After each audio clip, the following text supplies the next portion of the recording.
একটু ডিম আর একটু চকোস নেব রাস্তাতে, ভুলে গেছিলাম আমি। যাওয়ার কিছু নিয়ে নিই।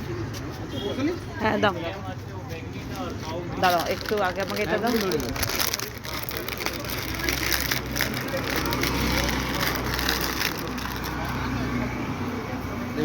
হ্যাঁ নিয়ে নিন, আর সকালে আবার আমাকে বাজারে আসতে হতো, এই জন্য যাওয়ার পথে নিয়ে নিলাম।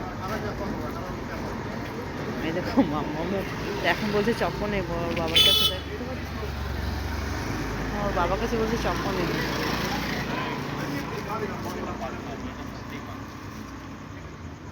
চপ্পল নেবে তারপর দোকান থেকে বেরোবে বলছে। খুব দুষ্টুমি করতে শিখে গেছে।